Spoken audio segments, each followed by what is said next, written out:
Rightio, Polaris Ranger XP1000 single cab.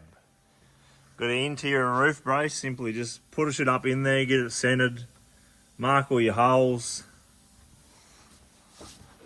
put your brace and plate on top, put these three bolts through first, do them up, then put your internal plate in, do them up.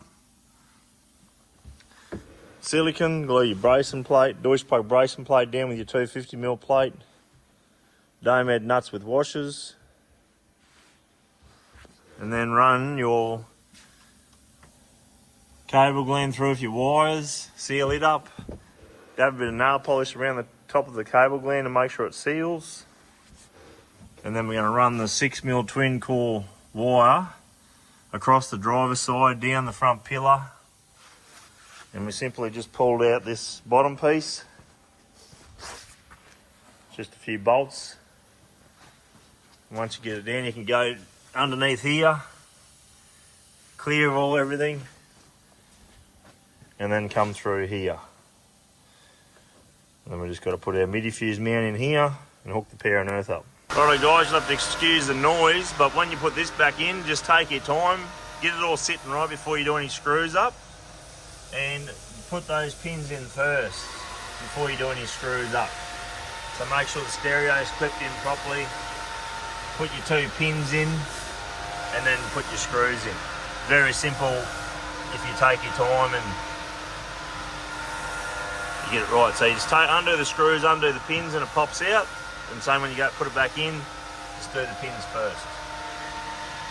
Okay, next step is we got the midi fuse in. I just stuck our midi fuse on there with double-sided tape. Works really well.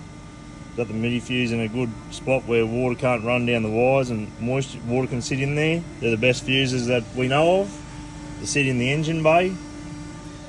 And we're going to hook our power wire up to here once we get the console fitted, and we've got the earth wire to here. We put our heat shrink on our connectors in the engine bay, or this department at the front on this machine. Little trick we had to do here, I had to bend that tab out a little bit so I could get the bolt back in for the gas strut, just so that it wouldn't rub on this wire.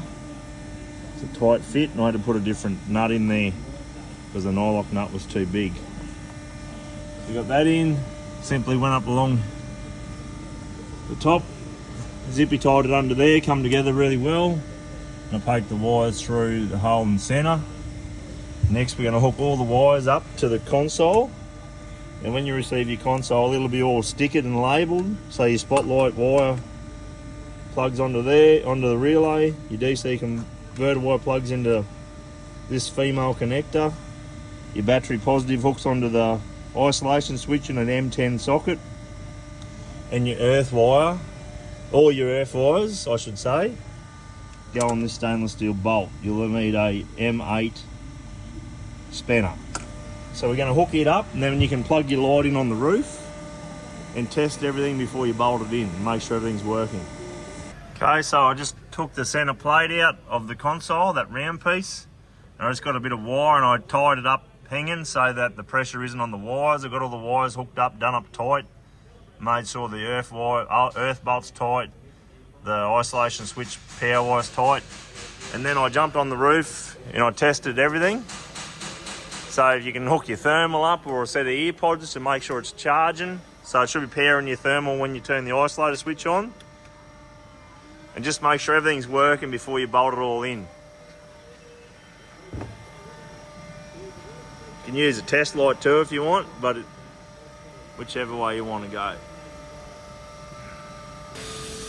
This system, you want to check your fuses, you simply undo the thumb bolts at the back. That's the fuses for the whole system. When you turn the isolator switch on, it activates the system and sends power to your thermal all the time.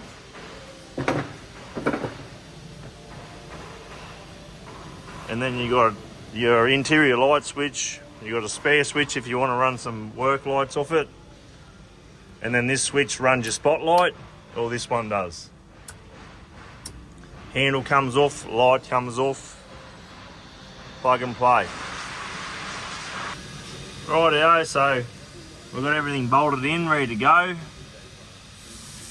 on this setup, when you just got the console straight up against the bracing plate with no carpet, you put the console on first and then the ring with the threads in it. Or if you got a blazer handle, you put the console on first, then the blazer handle. But if there's carpet, you got to use that 8mm gap to allow the carpet to fit in between the two.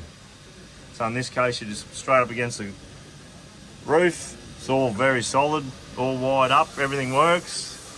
This got a Thermtech Lower 650 on it, this setup. All your bracing plates.